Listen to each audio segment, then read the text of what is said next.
तौ कृष्ण कीर्तन गान नर्तन परम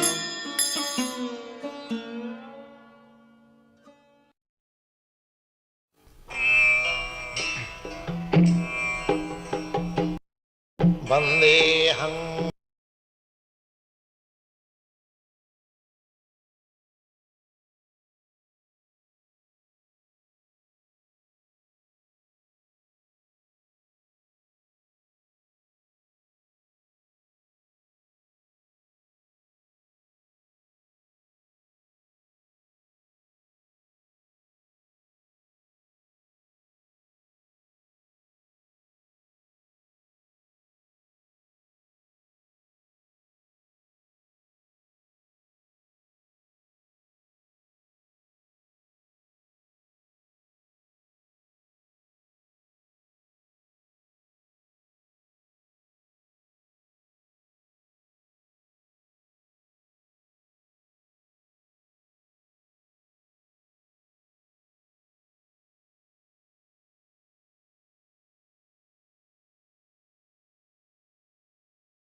Hare Krishna, Shri Salika Prabhu.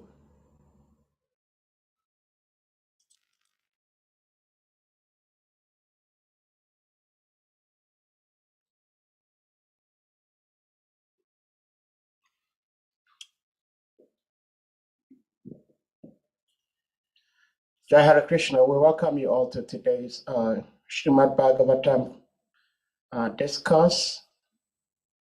Today's class is taken from Srimad Bhagavatam, Canto 1, Chapter 12, verse 30. Chapter 12 is entitled Birth of Emperor Prakshit.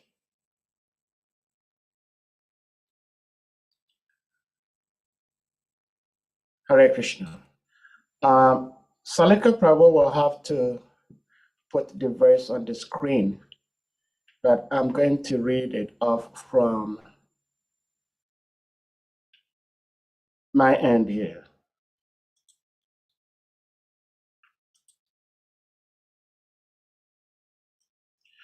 Nama Om Vishnu Paraya Krishna Prestaya Bhutala Srimati Bhakti Tilta Swami Namane. Namaste Krishna Padaya Prabhupada Shtatatmane. Shri Gaura Karuna Shakti Bhakti Tilta Namane. Nama Om Vishnu Paraya Krishna Prestaya Bhutale. Srimati Bhaktivedanta Swami Namane. Namaste Saraswati Devi Gauravani Pracharine Nirvishisha Shunyavada Paschatata Shatarane. Hare Krishna. So today's class is, like I said, Srimad Bhagavatam, Canto 1, Chapter 12, text number 30.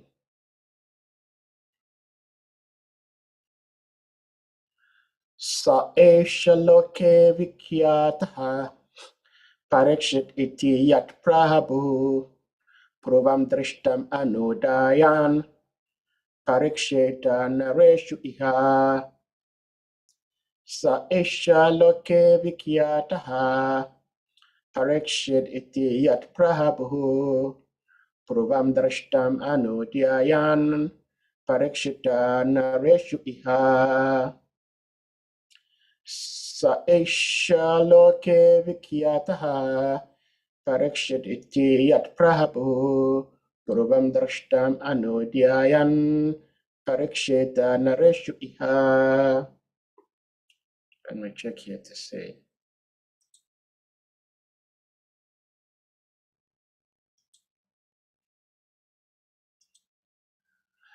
All right, so word for word translation.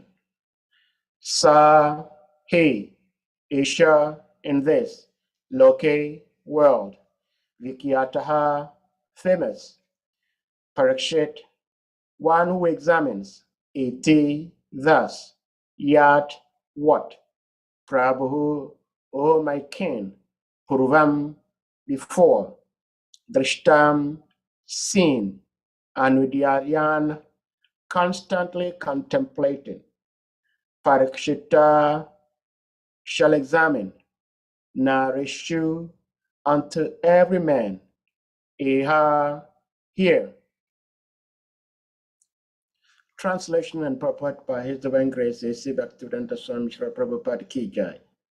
Translation: so his son would become famous in the world as Parikshit, examiner, because he would come to examine all human beings in his search after that personality whom he saw before his birth. Thus, he would come to constantly contemplate him. Purport: Maharaj Parikshit, fortunate as he was, got the impression of the Lord even in the womb of his mother, and thus his contemplation on the Lord was constantly with him. Once the impression of the transcendental form of the Lord is fixed in one's mind, one can never forget him in any circumstance. Child Parikshit, after coming out of the womb, was in the habit of examining everyone to see whether he was the same personality whom he first saw in the womb. But no one could be equal to or more attractive than the Lord, and therefore he never accepted anyone. But the Lord was constantly with him by such examination, and thus Maharaj Parikshit was always engaged in the devotional service of the Lord by remembrance. Srila Jiva Goswami remarks in this connection that every child, if given an impression of the Lord from his very childhood, certainly becomes a great devotee of the Lord, like Maharaj Parikshit. One may not be as fortunate as Maharaj Parikshit to have the opportunity to see the Lord in the womb of his mother. But even if he is not so fortunate, he can be made so if the parents of the child desire him to be so. There is a practical example in my personal life. So this is Srila Prabhupada speaking. There is a practical example in my personal life, the life of Srila Prabhupada, in this connection. My father, Srila Prabhupada's father, was a pure devotee of the Lord.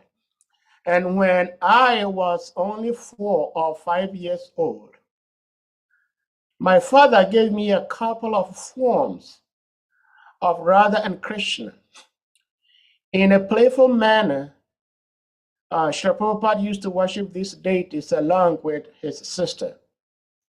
And he used to imitate the performances of a neighboring temple of Radha Govinda. By constantly visiting this neighboring temple and copying the ceremonies in connection with my own deities of play, I developed a natural affinity for the Lord. This is Srila Prabhupada speaking.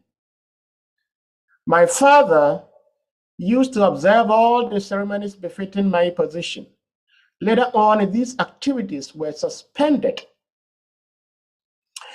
due to my association in the schools and colleges, and I became completely out of practice. But in my youthful days, when I met my spiritual master, Sri Srimad Bhaktisiddhanta Saraswati Goswami Maharaj, again I revived my old habit. And the same playful deities became my worshipful deities in proper regulation. This was followed up until I left the family connection. And I'm pleased that my generous father gave the first impression, which was developed later into regulative devotional service by his divine grace. Maharaj Prahlad also advised that such impressions of a godly relation must be impregnated from the beginning of childhood. Otherwise, one may miss the opportunity of the human form of life, which is very valuable, although it is temporary like others. Hare Krishna.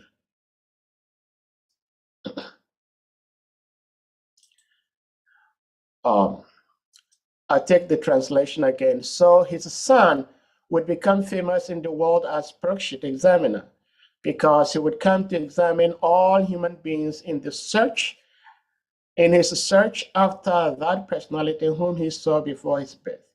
Thus, he would come to constantly contemplate him.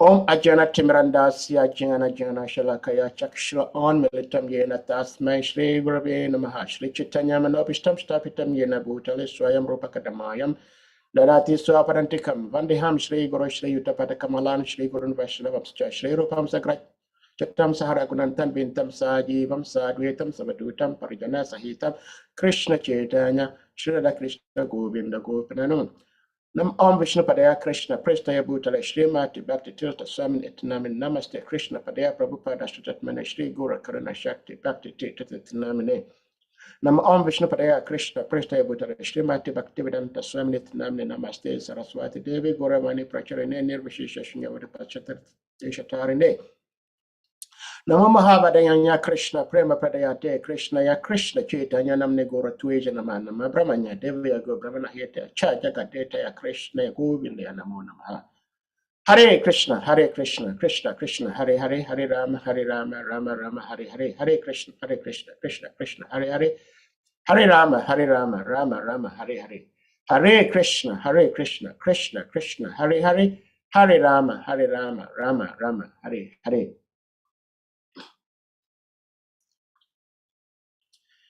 Hare Krishna.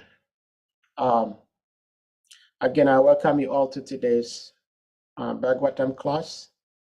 And like I said, the text is Canto 1 of Srimad Bhagavatam, chapter 12, text number 30. This chapter describes the birth of Parikshit Maharaj. So his son refers to Maharaj Yudhishthira, would become famous in the world as Parikshit because he would come to examine all human beings in his search after that personality whom he saw before his birth. Thus, he would come to constantly contemplate him.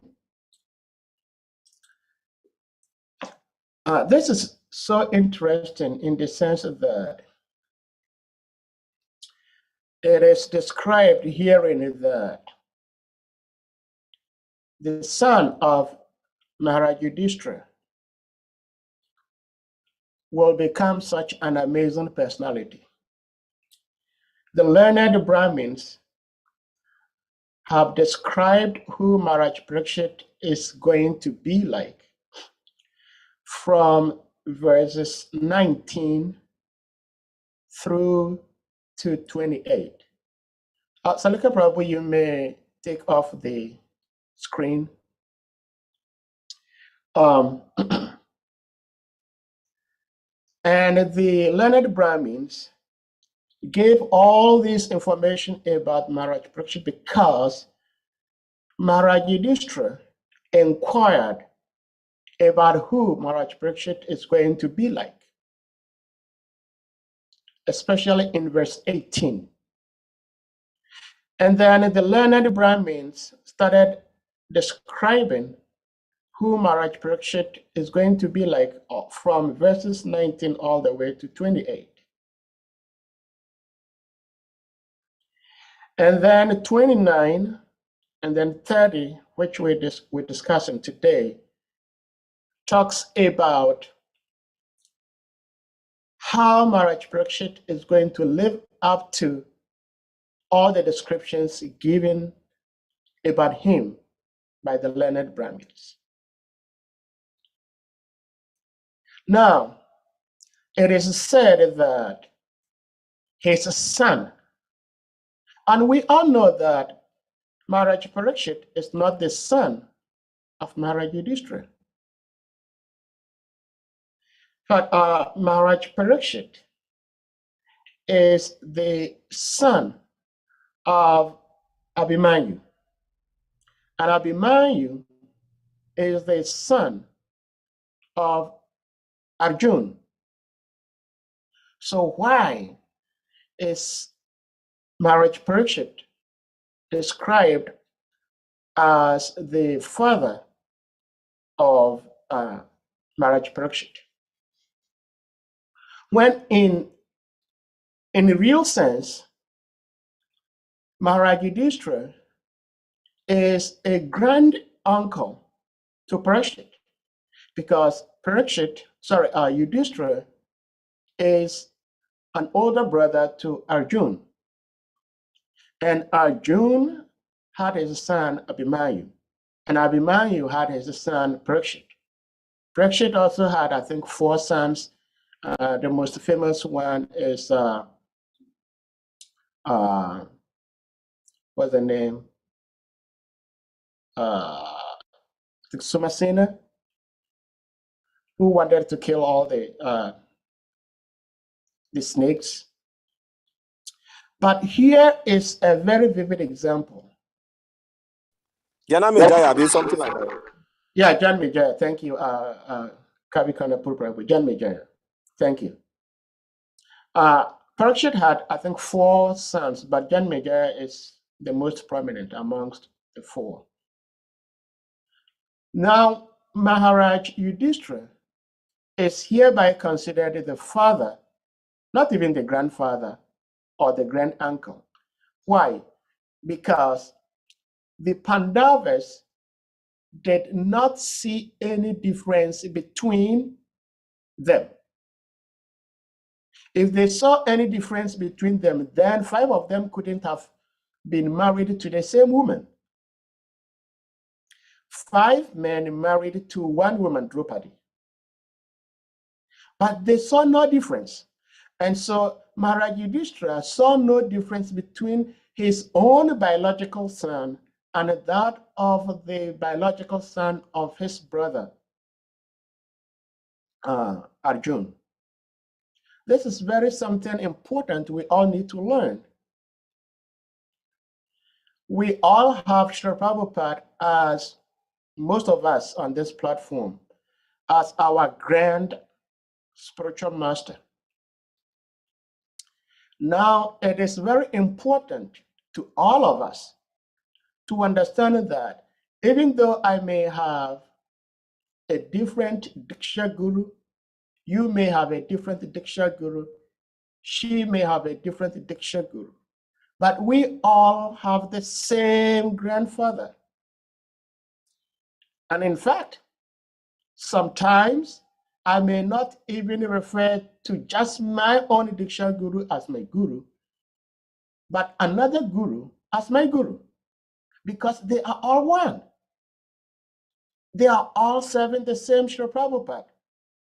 And so when the Gurus have this common understanding that they are individual beings, but they are all one. Guru is one.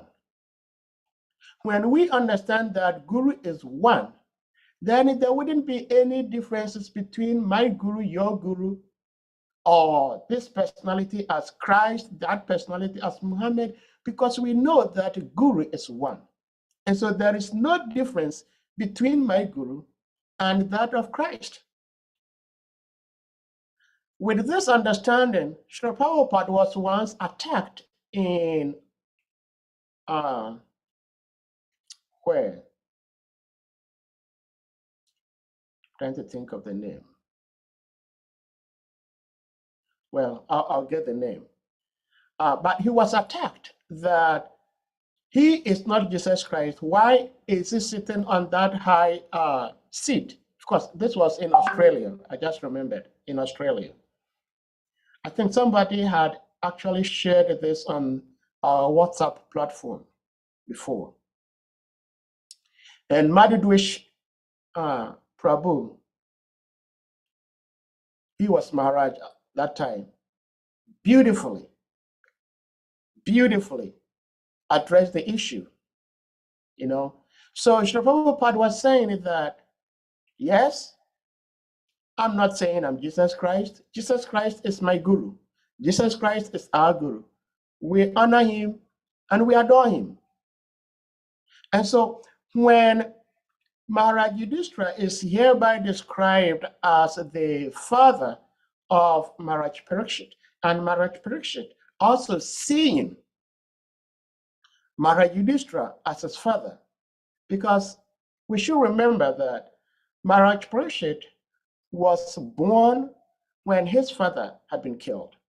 His father Abhimanyu was really young, and his mother Uttara, the wife of Abhimanyu, was also really young.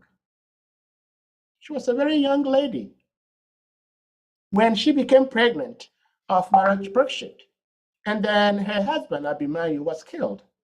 So Maharaj Parikshit actually was not born when his father was alive. He was born when his father was dead and gone. So he didn't know his father. His paternal uncle, Maharaj Parikshit, cared for him as if he was the father. And why did Maharaj Parikshit care for him? Maharaj Parikshit cared for him because Maharaj Parikshit was the king, and they, the Pandavas, were going to renounce and retire to life in the forest, but they had to have somebody to carry on with the lineage and the tradition. So Maharaj Parikshit, being the heir to the king, was going to be trained up by Maharaj Yudhishthira. So Maharaj Yudhishthira brought him up in how to become a king and rule the kingdom.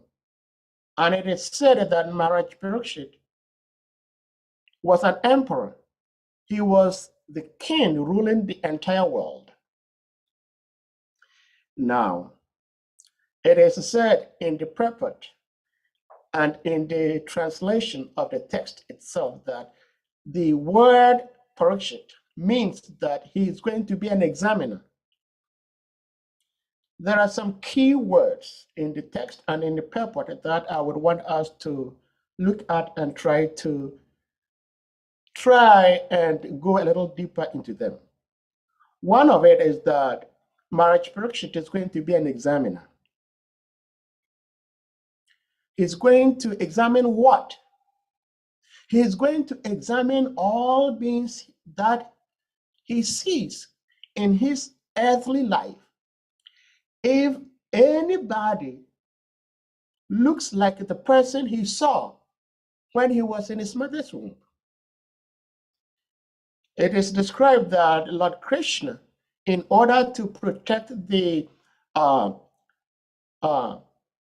weapon that Ashwatthama had thrown to kill this baby in the womb, Krishna assumed the form just like the size of a thumb to repel this Brahmastra weapon that Ashwatthama had thrown to kill Parikshit. So when Maharaj Parikshit saw that form of the Lord in the womb, it was so beautiful, and it's described. That form was so beautiful that Maharaj Parikshit had an indelible impression on his mind. You know, sometimes as devotees, we say, don't worry about the mind. Don't care about the mind. The mind is material. Get beyond the mind. Mind, intelligence, ego, these are subtle elements that Krishna uses to create all material bodies. Mind, intelligence, ego, especially in the animal kingdom. So it is material. And because it's material, sometimes some devotees may say, don't worry about the mind. But we need to worry about the mind. Because we all do what we do, we all say what we say because of what the mind is telling us to do. And if we are fortunate, we use the intelligence to analyze what the mind is asking us to say or to do, and then we make corrections when necessary. And so in the text itself, it talks about the mind. There was an indelible, that is an impression that is not so easy to blot off the mind. We once heard His Holiness Chandramali Maharaj speak on this platform, and he was in the middle of his lecture said that one day, after he had become a devotee in this particular lifetime, for so many years, it just dawned on him the real meaning of you are not that body. You know, as devotees, we always say, you are not that body, you are not that body. But when did we actually sit down and then really understand you are not that body?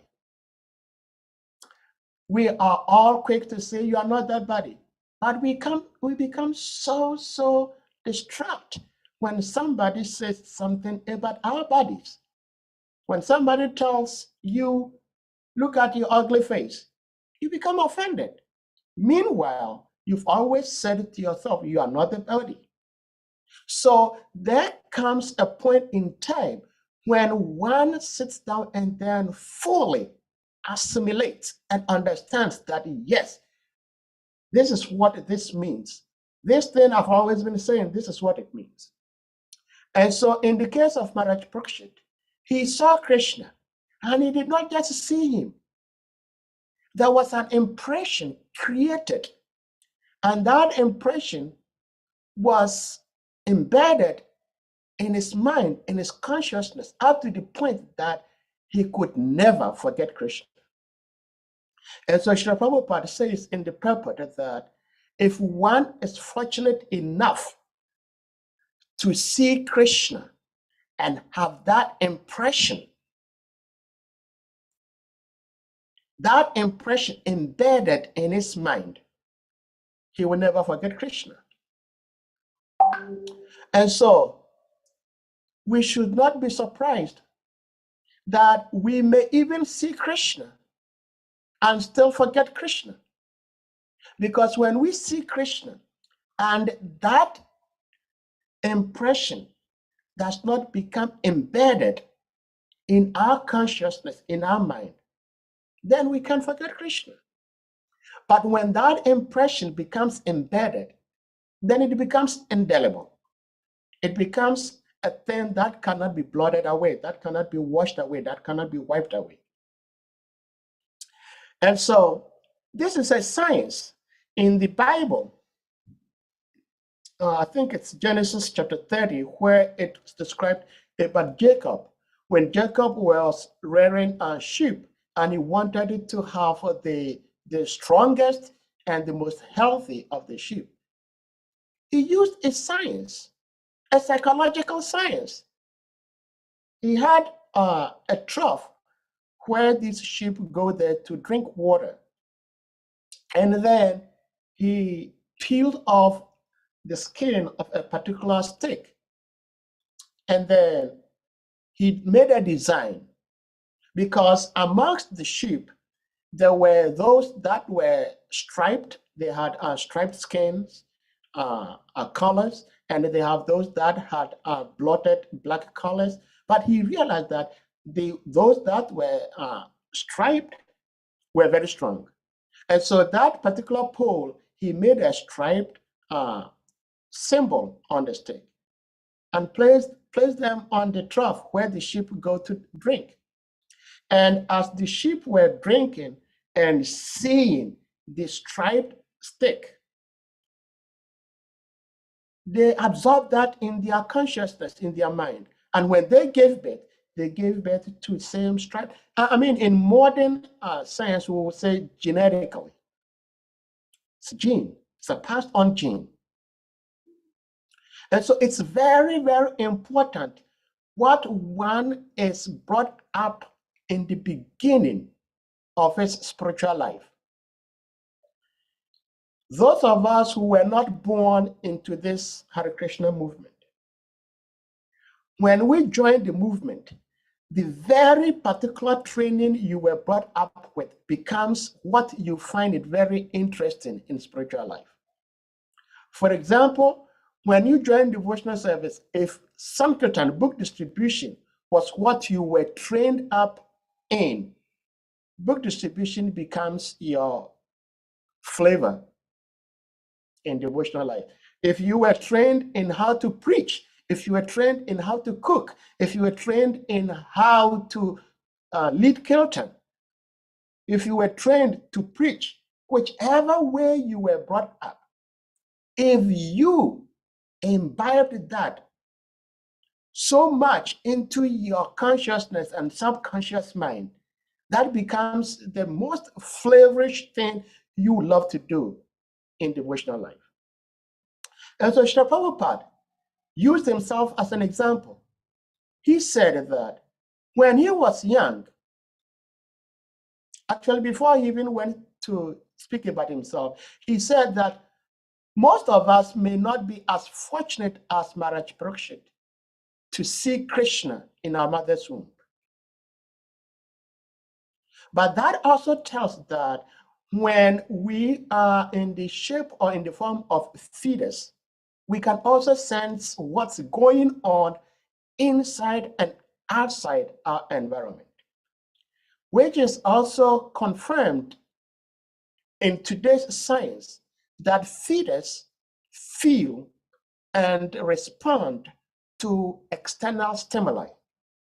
In other words, when a woman is carrying fetus in the womb, what the woman does, what the woman says, and what goes on around where the woman lives, the fetus experiences it and feels it. And that is why it is encouraged that when a woman becomes pregnant, she listens to Krishna Katha. She looks at Krishna's pictures.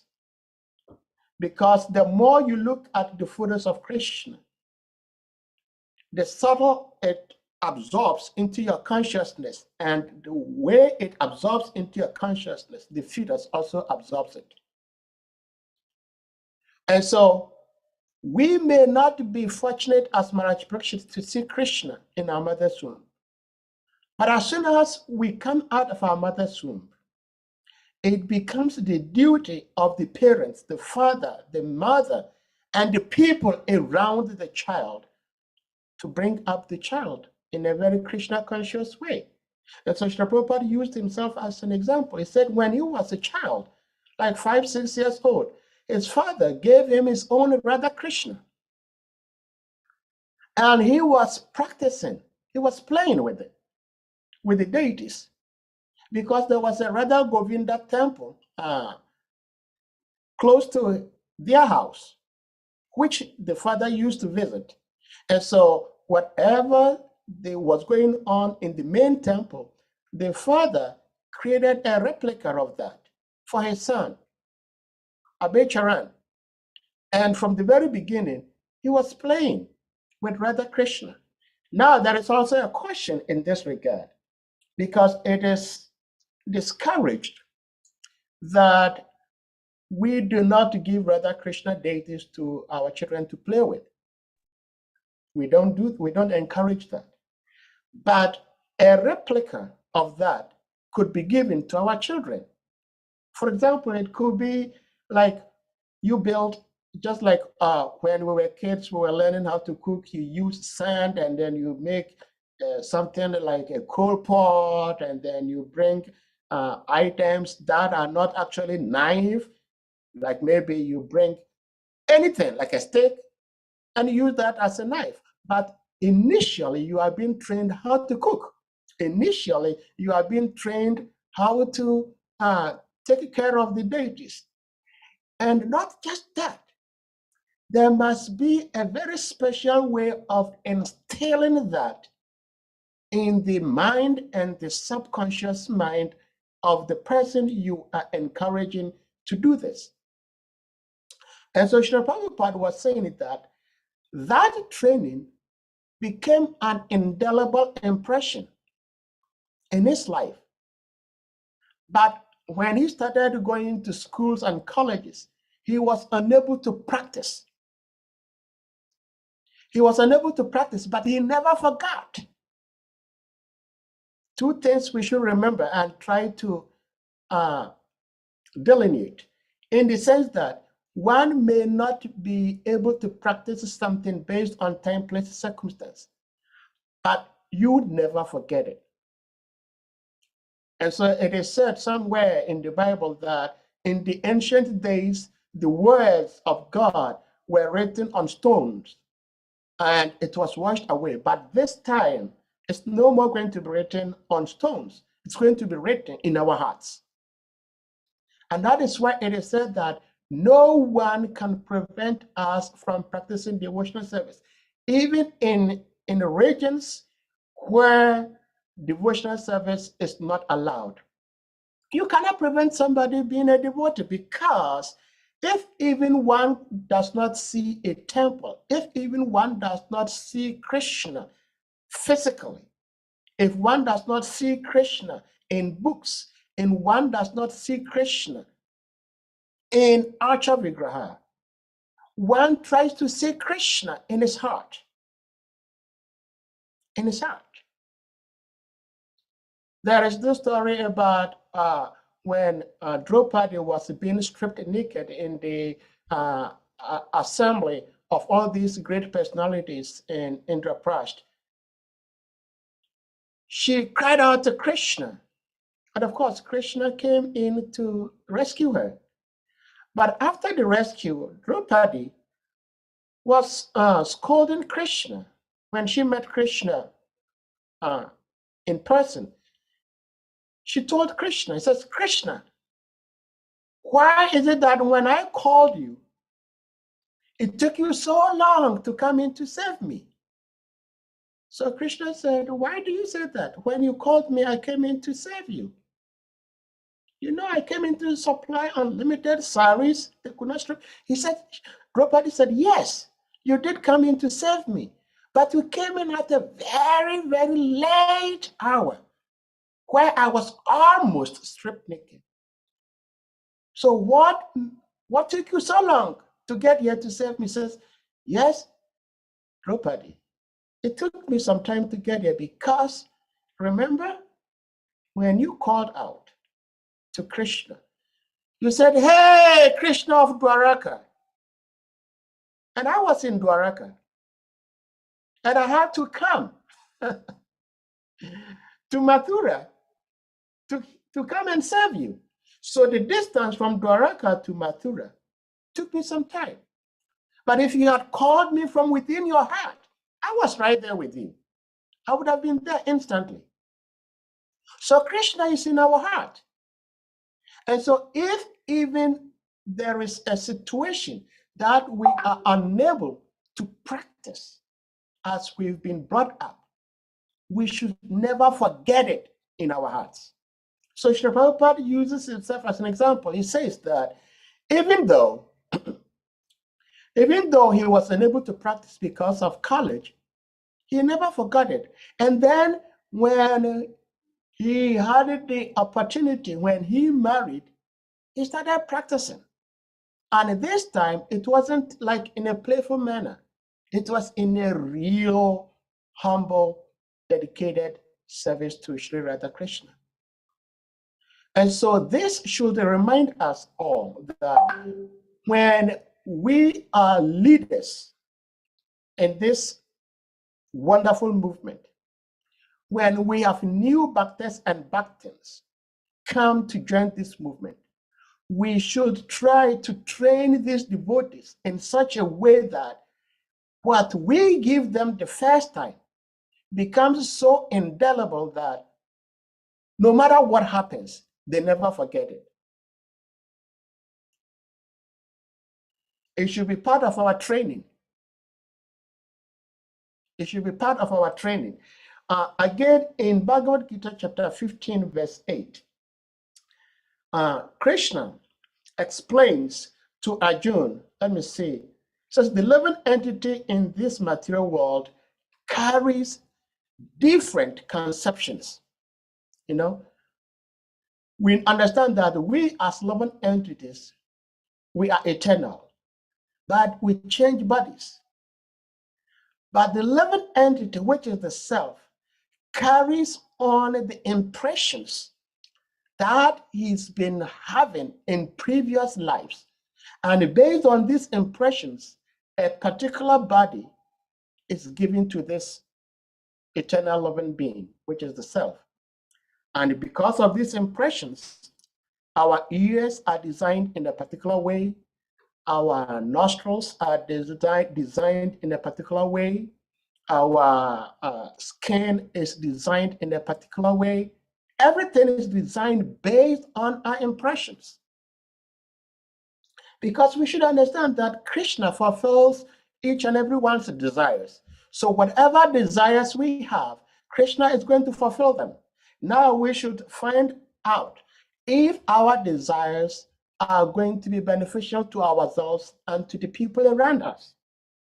And as devotees, our life is such that we live to make life easier on ourselves and on others. That is the life of a devotee. The life of a devotee is that, like Bhattuta Maharaj, whenever he would hear the name Vasudev Datta, he would fall into ecstasy because Vasudev Datta prayed to Lord Chaitanya, give me all the sins of every living being in this world. Let them all go back home, back to Godhead, and let me go to hell. This is the mood of a devotee. I may not be able to say that, but at least if we are unable to say that because of wherever we are, and we do not have to artificially claim that, we do not have to artificially claim that let all the sins of everybody be visited on my head and I go to hell for them. No. We should first of all pray that we become sane in our own mind, in our own consciousness. And then, based on the sanity that we have acquired, we try to share that sanity with others. Because even though Vasudeva prayed that way, that let me go to hell, there is no way he's going to go to hell, because he's already above all sort of materialism. He's not materialistic like myself. If I'm materialistic and I again pray that let all sins of every living creature on this earth be visited upon me, I'm faking, because I'm not there yet. And therefore, Srila Prabhupada said that this devotional service is step by step. Do not jump. If you jump, you're going to break your leg. And so we have the spiritual masters who are guiding us how to perform devotional service. Performing devotional service requires training. And this training has to be done in a very judicious manner, in a very thoughtful and careful manner. When Srila Prabhupada established this movement and started training the disciples, the first deity Srila Prabhupada showed the devotees was Radha Krishna. And after that, he realized that these people I'm training up are not yet up to where they can worship Radha Krishna. So he introduced Jagannath Baladev Subhadra. Why? Because Lord Jagannath is so merciful. He is so tolerant, if that is the appropriate word. I mean, he tolerates all nonsense. So Jagannath Baladev Subhadra is a very, very appropriate deity for beginners. Jagannath Baladev Subhadra is Krishna. But if you worship Krishna in that form, rather Krishna, it's much easier, it's much simpler, and quite frankly, less chances to committing aparat than to worship Krishna in the form of a stone like Shalagram. If one worships Shalagram Shila, it's very complex. That is a form of Krishna that he deals with very advanced devotees. So if you're not very advanced devotee, if you have ill thoughts of other devotees, if you have ill thought of other people, and you start worshiping Shalagram Shila, then you're going to be very miserable.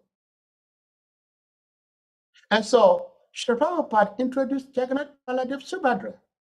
And that is very tactful, because he knew that these devotees are not up to this level yet. So let me start them from where they are at and gradually help progress them to the highest that I want them to get to. And so we as devotees, we need to train. It's very important, because Srila Prabhupada trained his disciples, and his disciples are training us. And whatever training they are giving us, we should pass it on. If we do not pass the training they've given us on to the next generation, for some time back, I never thought that I would be addressed as a senior devotee. I was always addressing others as senior devotees, senior devotees, senior devotees. And I was criticizing, you're a senior devotee. Why did you do this? Why did you do that? Now, some devotees are also seeing me as a senior devotee. And the same criticisms I leveled on these senior devotees are going to be leveled on me too. So what am I doing to set an example to the younger generations that this is what you do as a devotee of Hare Krishna movement? And so training is very, very essential. Very, very essential. If we do not train, then we cannot progress in this movement. And so in the purport, Srila Prabhupada says in the purport that Srila Jiva Goswami remarks in this connection that every child, if given an impression of the Lord from his very childhood, certainly becomes a great devotee of the Lord, like Maharaj Parikshit. So this is what Jiva Goswami is saying, that from the very beginning of our childhood, if the impression of Krishna is given to us. Now, let us try to figure out the real meaning of impression. Impression, like I said, is something that you learn about it and then you feel about it. And because of the way you learned and felt about it, you never forget it, no matter what happens. No matter what happens. Yesterday, when Salika Prabhu was preaching, he was quoting Gopal Prabhu, a disciple of His Holiness Ratnath Maharaj, who was sharing an interesting advice. And he quoted Maya Angelou, who was an African-American poet. She said, people will forget what you said to them. People will forget what you told them. People will forget everything you did for them, but they will never forget how you made them feel. How you made them feel. And so when we make devotees feel that this movement is theirs, this movement is for them. It's not for somebody. This is your movement. This is your house. Keep it tidy. When we make devotees feel that this is their organization, this is their movement, and it is up to them to make sure that it survives and it grows and it flourishes, then devotees are going to be happy and they're going to take it seriously. Because like we heard Bhaktivedanta Maharaj share with us, in order for us to be authentically compassionate, we should be empowered. That means that we should have all the power given to us to act in the capacity of training people up. When we do not have empowerment, when we feel that I am nobody to tell this person to do this, which is a very beautiful thing. As devotees, we understand that we are the most fallen. But for the sake of training, you tell people, this is what you have to do. You're not saying that because you are better than that person, but you're saying that as a duty, as a matter of duty. A temple president should have every right to train his dependents, to make them feel that they are part and parcel of the entire temple, the entire organization. And they should feel free to express their opinion. When people are in a place where they feel that they have been zipped, they cannot say anything they want to say, they do not give out their best. So just chanting Hare Krishna, reading Bhagavatam, attending Bhagavatam classes, all these are very important things. But the real meaning of understanding Krishna consciousness is understanding Guru. So the Guru becomes more important than Krishna.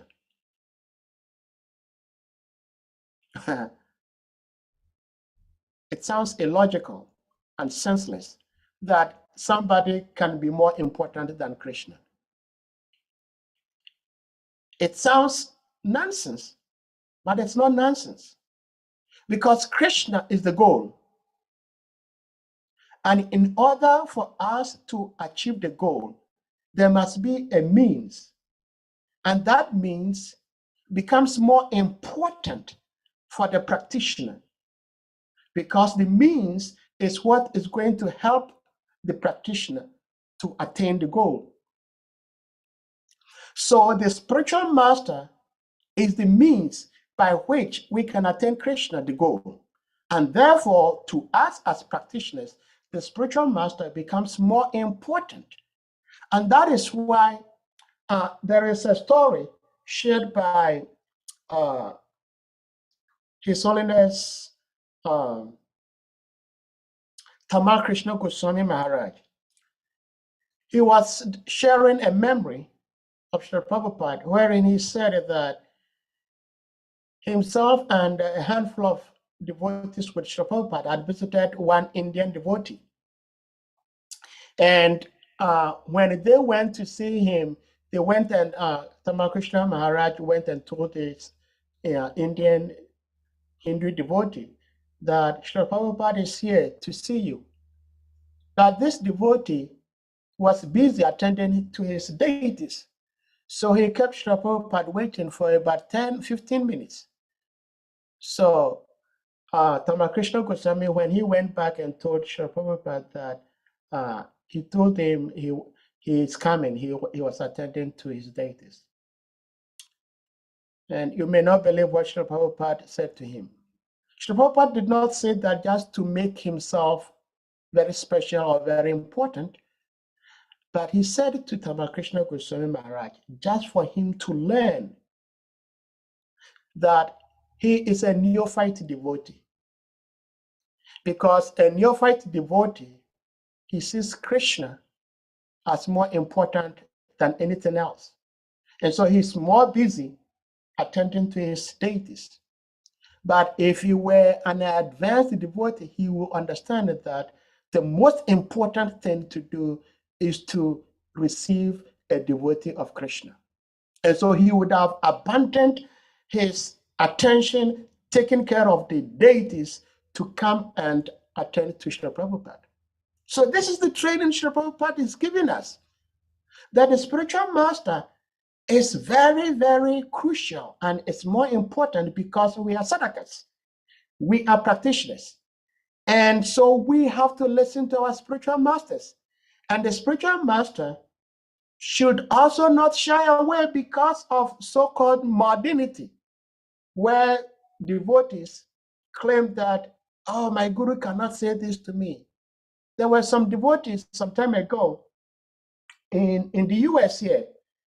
They were saying that like Bhaktivedanta Maharaj should be mindful how he instructs disciples, because they are not Africans, they are Westerners. Some devotees were saying that. Why were they saying that? Because they know that Africans in general are brought up to give respect to their elders and authorities. And so there is a story shared here. I would like to share that with you, and then I'll bring the class to an end. This is in Srila Prabhupada's Lilamrita. Srila Prabhupada's Lilamrita, let me see here.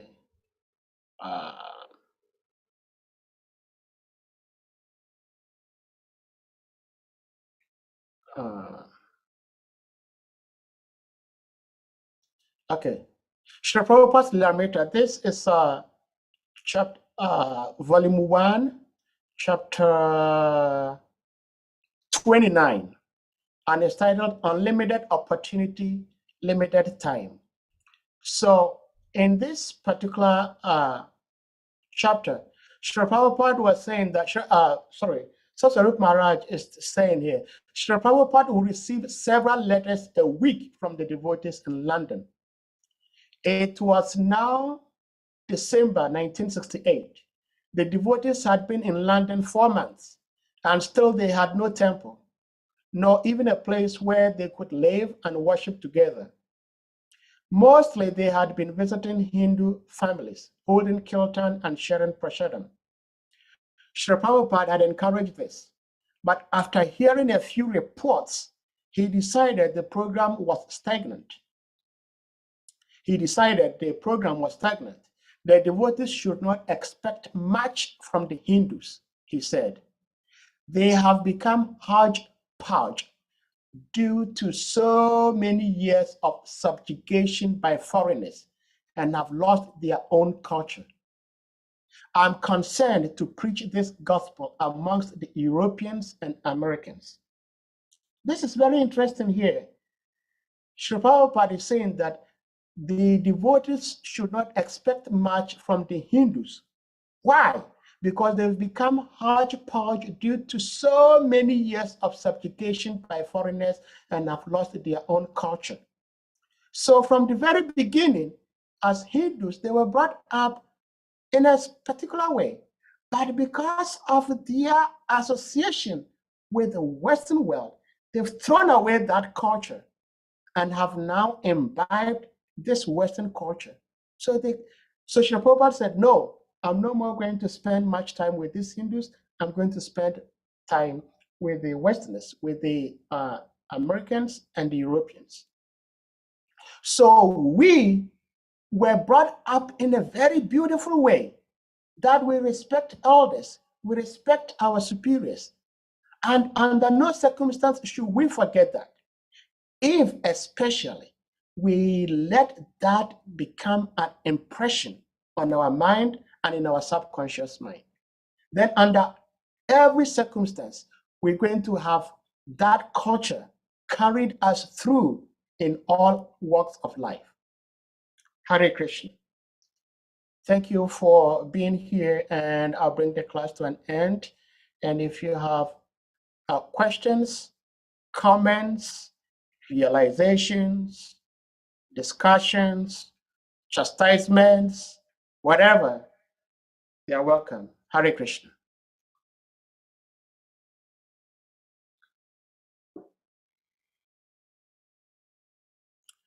If you have questions, you may unmute and just go ahead and ask your question, please.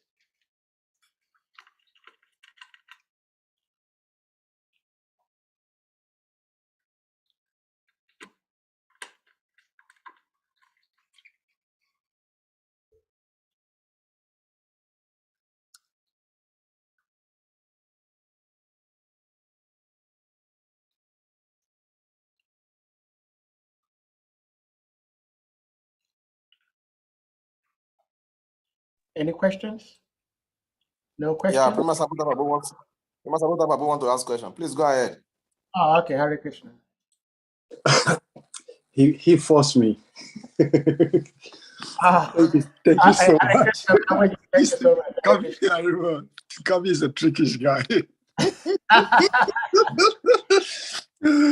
I was just digesting, enjoying the lecture from beginning to the end, and I really appreciate sincerely for taking the opportunity to share this wonderful message with us. Because in the beginning you did a mention of whereby the Pandavas, they married to one lady, and all of them see themselves as one. And you compare that as in devotional background where, all disciples should all see all gurus as one because we are heading towards the same Fandacharya. They are serving the same Fandacharya. And I think that was a really touching point because in his comms, sometimes I don't know everywhere, but a few that I know around the world, when a particular guru comes around and the disciples are more, they give so much attention and the adoration to that particular guru. And when other gurus, which are not so famous, that love, they don't feel that same love. And sometimes it disturbs my mind so much. Because I feel the whole gurus are all guru. If His Holiness Kavichanda Maharaj is with me in Kumasi, I just see him as Bhakti Tirtha Swami Maharaj. When any guru, I just see them as the same. But I feel this hurt so much when things like that goes on. And you did mention that. So thank you so much. I really appreciate it. Well, thank you, Shri Prema Samputra. You are appreciating that because, again, it is an impression that you've had because of your upbringing.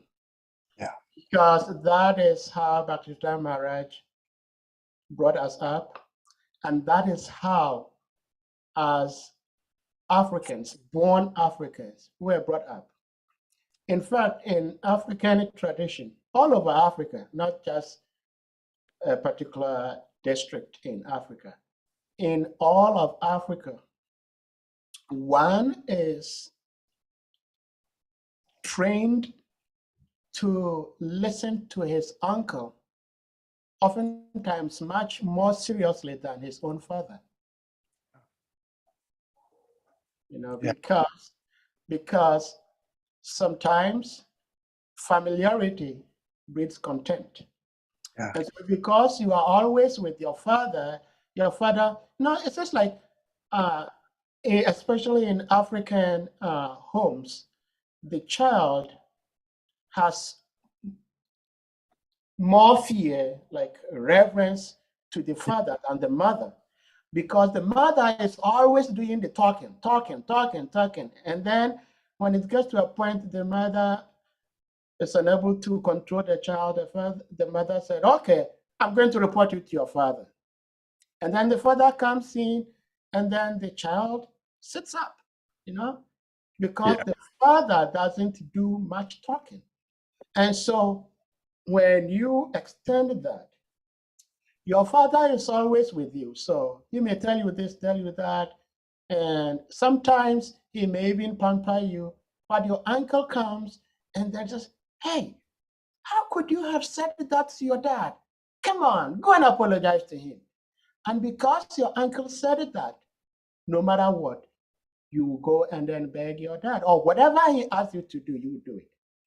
And so, yes, it's a very nice point you reminded us all about, that if we do not try to live that way, the unity that we need to have in our movement is going to be a big problem, because this is my guru, that is your guru, he is his guru.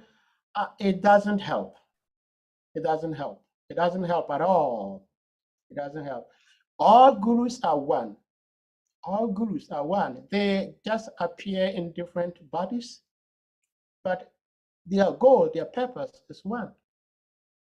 So thank you for bringing that up, Shri. Thank you. Prabhu. Thank you. Hare Krishna. Thank you. Any other point? Shrika V. Hare Krishna, Babu. Oh, Prima Samputra Babu, nice to see you. Nice to see you also. You, this guy. I'm still anxiously waiting for your massage. Oh. I will wait for you. Either I'll come and meet. I don't hear. I don't hear. Kami, go kill me. Kami, Kurosha, you come. So, Prabhu, is that? our regards to little Arjun. Oh, thank you very much, Prabhu. Thank you very much, Prabhu. How old is So, he? Prabhu, he's 2 months and old. Oh, 2 months old. Okay. Congrats. Yeah. He's a little baby. Yeah. Congrats. Okay, so Prabhu, my question is regarding the verse. Yeah. In the verse, it is mentioned that Parishit Maharaj will start looking for the person he saw in the womb. Yeah. So we see that many devotees in the beginning, when they wanted to join this movement, they got some encounter. Yeah. And after coming to the movement, many of those early encounter they have, we completely, sometimes we just disappear as if it's not the same devotee. Mm. And as time goes on in the process of devotional service, they will just forget themselves. Then it look as if there's nothing much that has inspired them to really take the movement serious. So in that case, how can we, as a devotee, how can we, experience such encounter again? Because we can see in the life of Parishit Maharaj, he saw Krishna in the womb, and that's why his name is Parishit. And he was looking for Krishna everywhere. And that is the only reason why he was looking for Krishna when he was caused that he would die, because he wanted to see that person again. So because if we don't refresh our memory with that encounter we had earlier, then we may lose the focus of devotional service. So what do you think, Prabhu? Please, can you do more justice to the question? Thank you. Well, thank you so much. That's a very important point because, excuse me,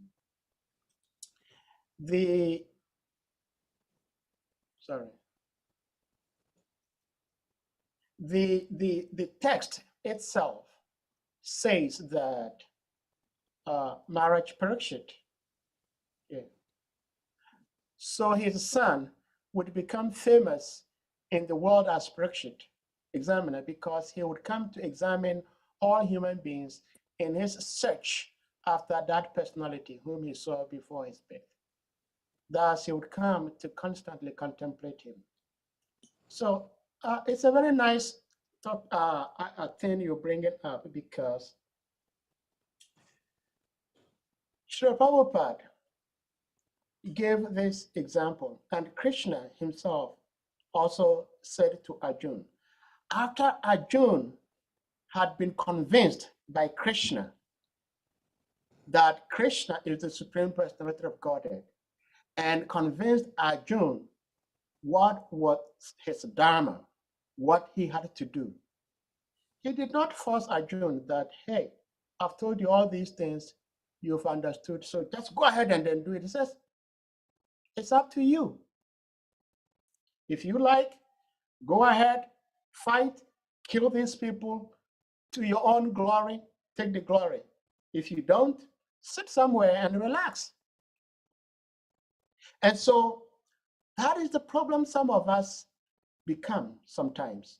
There was a time Chandramali Maharaj gave class on this same platform, and he was saying that one practices devotional service so intensely, and because of that intense devotional service, he's awarded something like a sannyas, or he becomes a guru.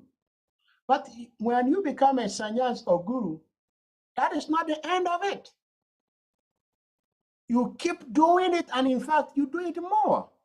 And oftentimes I would hear like Bhaktivinoda Maharaj say that, I do not want to be the same person I was yesterday. I want to grow, and I used to think to myself, how much growth do you have to grow? You are the guru, but there is no end to spiritual life. Even the gopis, they continue hanker. Even Radharani still want to do more and more.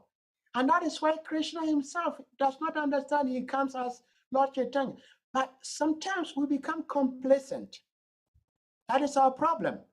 Because despite the fact that Maharaj Parikshit saw Krishna in the womb and he remembered that form, because he remembered and it was so blissful, he wanted to see it, he did not just sit idle. He kept going around looking for that form.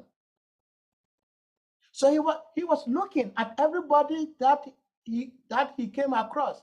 Is this the very person I saw in my mother's womb? Is that the person I saw in my mother's womb? And he realized that no, because no one is equal to Krishna, no one is greater than Krishna. So he never saw Krishna again outside the womb, because that was the person he was looking for. So he became an examiner, examining everybody. Is this Krishna? Is that? So it is said that he will become very famous. Now, there is a big difference between famous and popular. Most of us like to be popular. Popular means that you are liked by so many people. But the scriptures say that Maharaj Parikshit will become famous. Famous means that you are known by so many people, even though they may not like you. So God is the most famous being. Even atheists who don't like God, they know about God. And so Maharaj Parikshit was so famous in the sense that he was looking at every particular person that he came across, trying to look at him to see if this person is the very person I saw in my mother's womb. Because by such examination, you become so famous. And we don't do that. We don't do that because our spiritual masters have trained us to understand who is a devotee. And so as we walk around, as we do our day-to-day activities, we should try to see if this person is a devotee, if that person is a devotee. And when we do that, we will come to understand that in the end, everybody is a devotee of God. They may not be this high level of devotee, but every single person is a devotee of God. Why? Because we are all parts and parcels of God. But we become, what should I say, like lackadaisical. We become so complacent.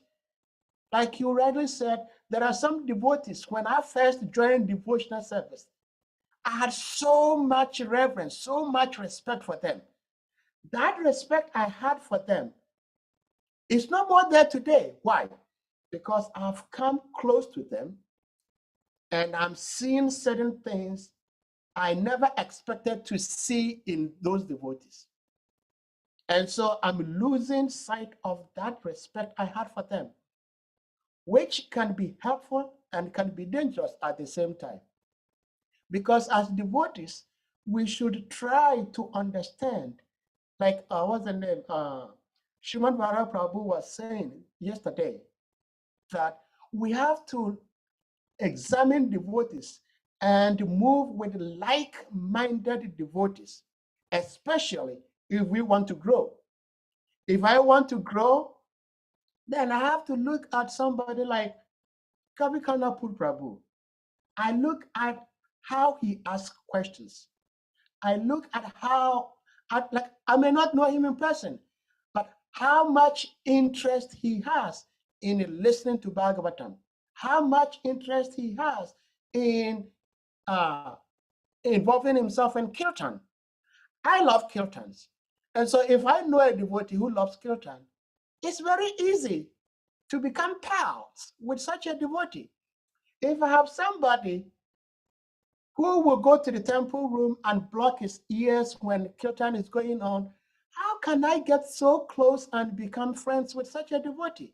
And so we have to become examiners, like Maharaj Parikshit, and see who is that devotee whose association can help me attain Krishna. It's very necessary. And once we become complacent that, oh, I'm a devotee, so everything is over, then there is a problem. Some gurus have had problems because when they became gurus, they thought that that is the end of it. No more practicing. And they fell in trouble. So thank you for asking such question. And I don't know if my answer helps give a Yes, little Prabhu. Yes, enlightenment. yes, Prabhu. Thank you. Thank you very much, Prabhu. Yes, your answer is very wonderful. And just when you were mentioning, you now mentioned about how sometime before we come to devotional service, there are some devotees that we look with all our reverence, in like, or coming close to them is like meeting Krishna himself. So when you mentioned that, it came to my mind. Maybe that is why it's very difficult to see Krishna, to get to Krishna, because familiarity breeds contempt, and Krishna make himself when it's very difficult for you to achieve something. When you eventually now achieve it, you will always be remembering all the troubles it takes you to get it, so you will cherish it more.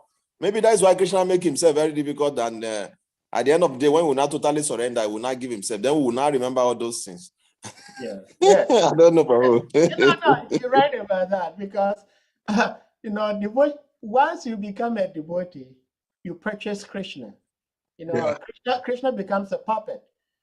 And even between me and you, if I have somebody who is going to control me, then I have to make sure that this person is not going to control me to kill me.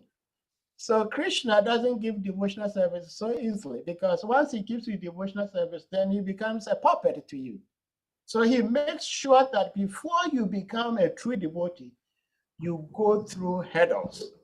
Yeah. So all these hurdles are meant for our own good. Sometimes it appears like some devotees have clashes. It's all good. It's part of the training.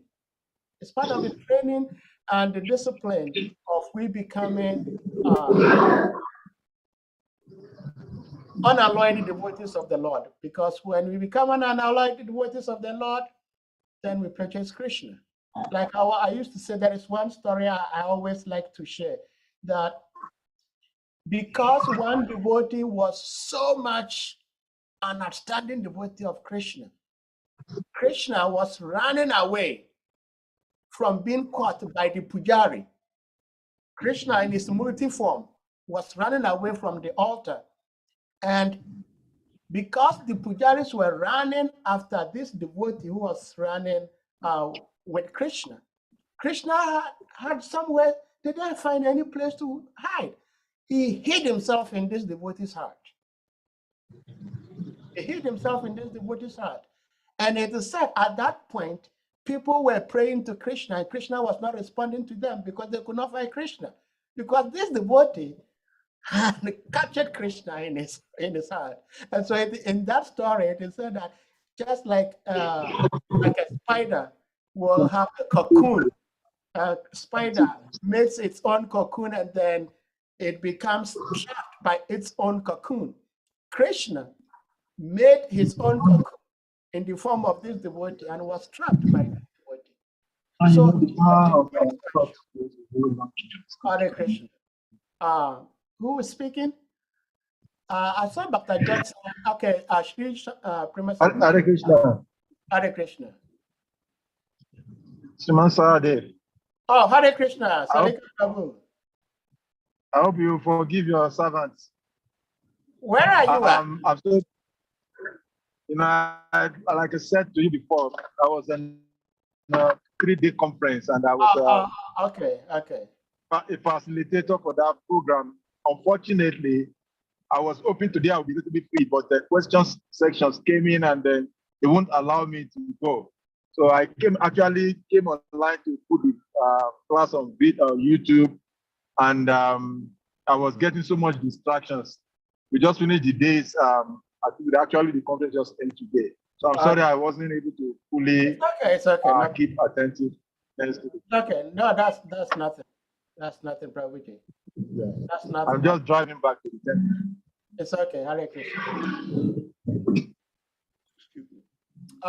Prema Samputra, yes, you may go. Hare Krishna. Hare Krishna. In the course of your lecture, you did talk about, mention also of we are not this body, you know, a story of that came in. Yeah. And I don't know if Kavi is there. And Yeah, he's there. I'm here, Prabhu. I'm here, Prabhu. I don't know. You see, when at Lagos, when they were moving, they moved to one old building while they were trying to get the current address. And I don't know whether it was Lagos or in Benin. And there was this senior devotee also who was giving a lecture. You know, you are not this body. You are not this body. He was so strong. You are not this body. Then I think there was a strong wind, and the board fell down. The guy jumped, and that was the end of the. I'm I sorry. can't remember that story. I don't know.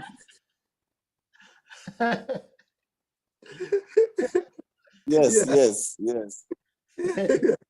So yeah, I was happy when you addressed that issue. You know that you know the way we mechanically just use the word. We are not this body. Yeah. Yes. Actually, what's the name? Chandramali Maharaj said that on this platform. No, it's like a rhyme. That way we always say, you are not this body, you are not that body. But how far have we really realized that we are not? Then we're going to be tested, and then we see whether you are this body or not. Yes. Thanks so much. Okay, Dr. George. Please, before Dr. George asks his question, I am asking all the devotees on this platform to kindly and merciful shower your blessings upon Dr. George. Dr. George is fortunately going to take initiation 2 days to come on Sunday. And he shared that with me. I appreciate that for sharing that with me, Prabhuji. And I was trying to explain to him that there is one musician, I can't think of the name, but it's an old song. He says, you may be doing very well in your material life until the day you decided to surrender yourself to God. And I remember when I started joining devotional service, I had so much challenges. There were some girls I was trying to woo, and they were giving me so much hard time. And as soon as I became a devotee, they were just coming. They were just coming to me. And I was lucky. I said to myself, I reminded myself of that music, that song. That, oh, okay, so these are trials. And thank God I never fell to this temptation. So I was telling him that you may think that you have difficulties, but the moment you take initiation, you may have higher and stronger temptations. But these temptations will not be there for long. They're just there to keep you much stronger. Do not fear. That's what Krishna says. Masuchaha, do not worry. So I am asking all the devotees that you all give him his blessings, that while he takes his initiation, he becomes a devotee for life after life after life after life, and whatever temptations that may come his way by Guru and Krishna and devotees association and help, he will be able to surmount whatever temptation that may be. So that is my request from you all assembled devotees. Please, you may think you are nobody, you are somebody. Anyone who chants Hare Krishna is special. So please don't hesitate in sharing your blessings to him. Hare Haribo! Haribo! Haribo! Ibo. So who is Many, Bangkok George is taking center from? It's going to be His Holiness. Traditional Swami Maharaj. His Holiness Bhakti Traditional Swami. Haribo. Haribo! Haribo! Yeah. That's beautiful. Many Yes. times. And our years of Harinam protect his heart. Hare Krishna. Thank you. Haribo! That is a wonderful one. And also you have accumulated so much credit, pious credit for your Harinam. So you are giving a quite wonderful. Now you teach me now. Now you teach me. Hare Krishna. And it's going to be Maharaj's first initiation ceremony. Yes. Prema. Yeah. Prema Samputa. Oh, King of Kings. Prema Samputa. I don't hear. I'm still expecting you to relocate to Nigeria. Sure. Hey, this man. Seneca, I hear. And especially in Jos. I hear. You will see me live. That would be a surprise. Okay, Prabhuji. Okay, Hare Krishna. Okay, so Dr. George, I think today will be the last day we'll be addressing you as Dr. George. So please go ahead. Yeah, today is the last Krishna Prabhu. Thank you. Dr. George. Hare Krishna. Very much. Thank you all. What you just said, I mean, I'm coming to devotional service. My guru will have come so that I'll be free. Now that more tests will come away and I'm already struggling, then I'm there, Prabhu. That actually is not my question, but if you have something to say to that, then before I ask my question. Well, Srila Prabhupada and his disciples, some initially when the devotees saw Srila Prabhupada, I mean, they were in place. I mean, once you're in Srila Prabhupada's association, you will be blessed. So, at some point, they were having so much struggle, so they approached Srila Prabhupada and said, Srila Prabhupada, why are we having so much troubles in the worship? Srila Prabhupada told them, did I ever tell you it's going to be easy? Srila Prabhupada said, I never told you the devotional service is an easy life. No. Open. So Srila Prabhupada says, some people say devotional service is easy. If it's easy, why don't they practice it? You know, devotional service is not easy, but it's also sweet. And the sweetness makes the difficulty easier. Even though it's difficult, but because it's sweet. It's just like those of us who are married, right? Those of us who are married, because we are married and we love our partners, even though we may do some things that are very difficult, but because of the love we have for our spouses and our children, we do it and we don't really give a second thought to the struggles that come with it.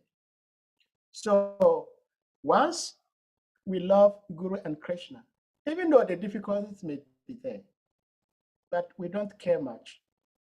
Now, it's very good that you have this impression in your mind, like we're discussing, because once you have this impression, if you let this become an impression, I'm hoping that it's an impression you have on your mind, that devotional service is difficult. Then when difficult times arise, you don't bloop. Some devotees blooped because they thought that devotional service is so easy, so blissful, you're never going to have any difficulties. No, it's a material world. Okay, go ahead and ask your question, Prabhuji. Hare Krishna Prabhu, thank you very much. Prabhu, in the course of your lecture, you made mention that gurus are one. But to cite an example, just this COVID, some of the good, they have diverse view about us to take the vaccine and not to take. So in this ways, which of the orders do we take? And also my second question has to do with, you see, some of the devotees, after writing their name, they tag their name to a particular guru whom they take the diksha from. So is that also all right? Is that in order? I would like to know that also. So that is my Hare two-in-one question. Hare Krishna. Hare Krishna. Thank you. Yes. Both questions are very important and very relevant. Your first question about different. Please, if you're not speaking, mute yourself. The first question is about different gurus saying different things about this COVID. That is expected. They are in this human body. And so once they are in this human body, they are individuals. The 6 Goswamis, they were all Goswamis, but they were all different in some ways. In fact, Srila Bhaktivinoda Thakur is considered the 7th Goswami. And it is said that, see, Srila Goswami, Bhaktivinoda Goswami is Nitya Siddha. He did not come to this earth to practice devotional service to become a devotee. He is eternally a pure devotee of the Lord. But while on this earth, at some point, he decided to become a Christian. He wanted to become a Christian. So somebody would ask, why would Srila Bhaktivinoda attempt to become a Christian? Because to him, he understood that is the same Supreme Lord, Shri Krishna, who is being worshipped differently by this different group of people. He was seeing beyond the material cultural designations. So what these different gurus are saying about the COVID is material, it's not spiritual. But the same gurus who are saying that vaccine, take vaccine, this guru saying don't take vaccine, the same gurus, they're going to tell you Krishna is the Supreme Personality of Godhead. That is the spiritual fact they're all going to agree on because they are all one. That's what I mean when I say, or that's what the scriptures say, mean when the scriptures say Guru is one. Guru is one in the sense that they all point to one supreme being. And they remind us all that this is not our eternal home. Whether we like it or not, we're going to be kicked out of this world. And then where do we go to? And so they're all telling us the same thing. That is why they are one. But as individuals, they all have their different ways. Some people want to, just like me and you may like farming. I may not like farming. I once did farming with my god brother Govinda Prabhu in Ghana, and the way I struggled, I swore to myself that I'm never going to farm again, ever.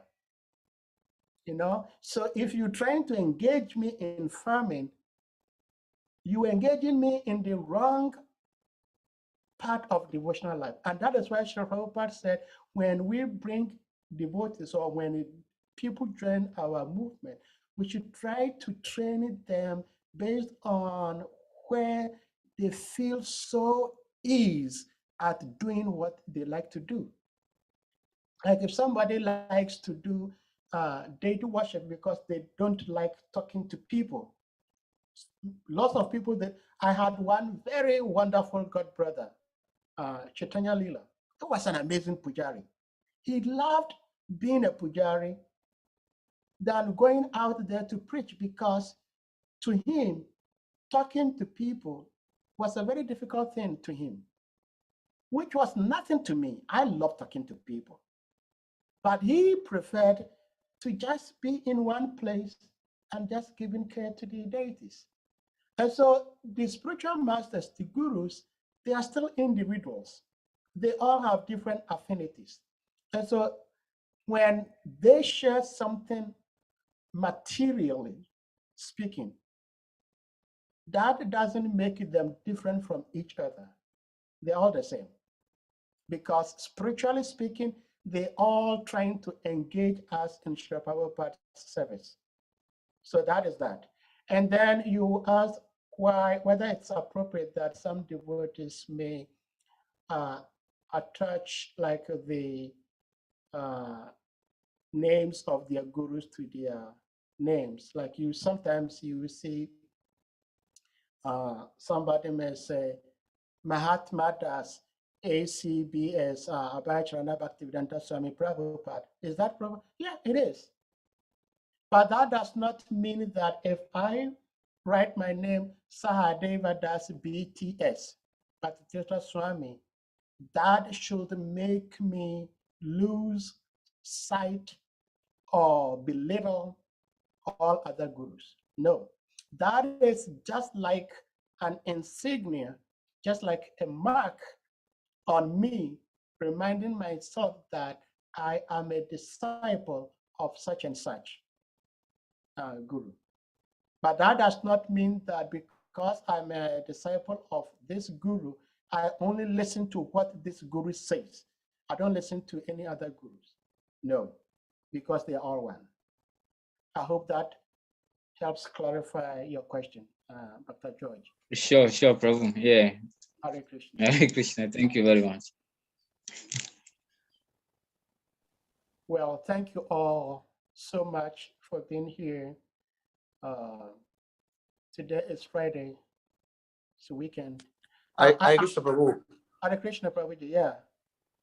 Yes, thank you very much. Hare Krishna. Hare Krishna Prabhu. Very well. Yes, I wanted to say something about what Amega Prabhu was asking. Okay.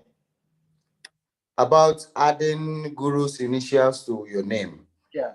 What I can see from what he was asking is many people have similar names, especially on Facebook. Mm-hmm. So sometimes to be able to identify the person, the individual add his guru's name so that it doesn't, because when you are searching, you will get so many people having the same name. So maybe the person will add the guru's initial or the guru's name at the back so that somebody can be able to identify the person.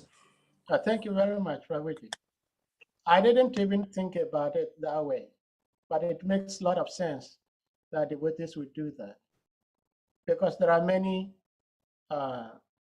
devotees called, like, especially like Govinda, for example. It's a very popular name in our movement.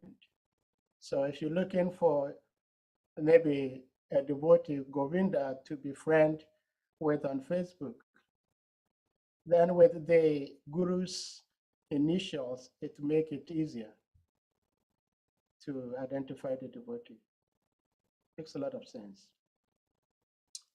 Sure, it makes a lot of sense. Yes. Thank you, Prabhu. Hare Krishna.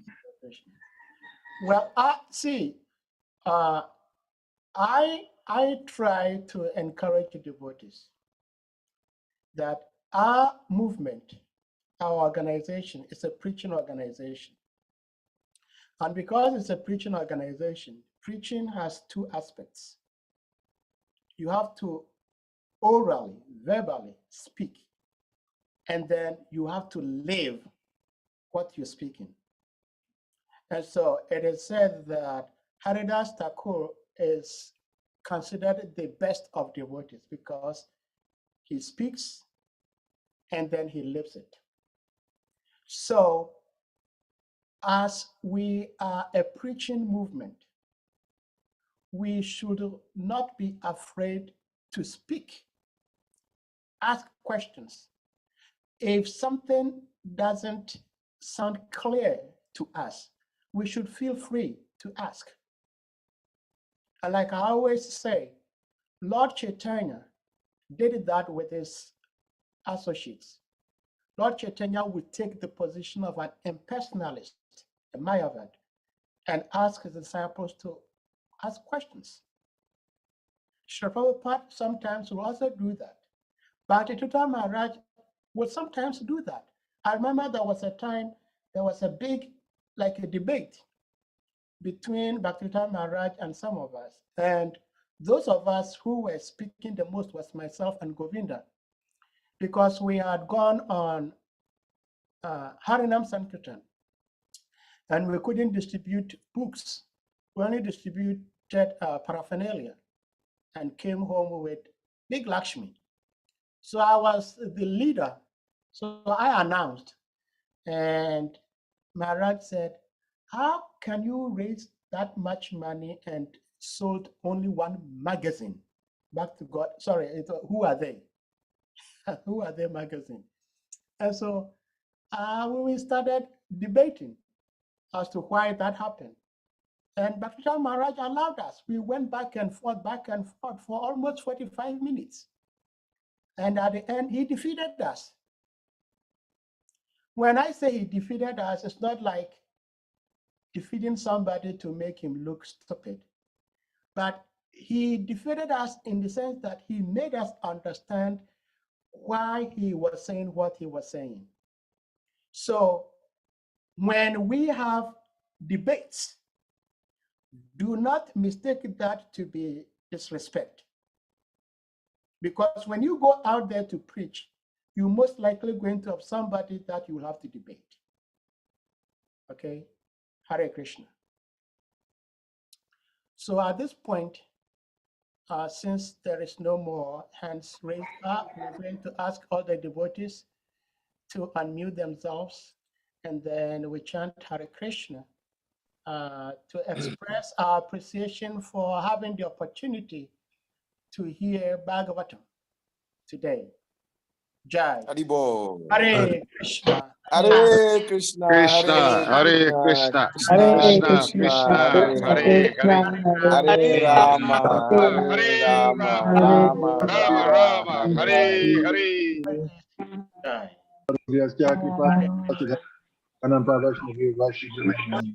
You are, you His are great Sahadev Prabhu ki jai. Jai. That is the Swami Maharaj ki jai. You all have a blissful and wonderful weekend. And hopefully, Sunday, Maharaj's initiation may be televised, will be broadcast so that we can watch online. I hope so. Prabhu, please, we should tell them to please share it in the group so that we can watch from Nigeria. Yeah, so we all can watch. Yeah. Yeah. That's a good idea. I hope. Yes. So that Prabhu can watch Very from much. Croatia. Kavi. Oh, Prema, did you go back? I thought you were still in Ghana. No, a long time ago. Long time ago. Okay. 33 degrees Celsius to -3. Oh, that is too much. Yeah. Yes. Kavi. I put a CCTV camera in his on his head. Yeah, so I'm monitoring his movement. I know that he has gone back. Okay, you bad boy.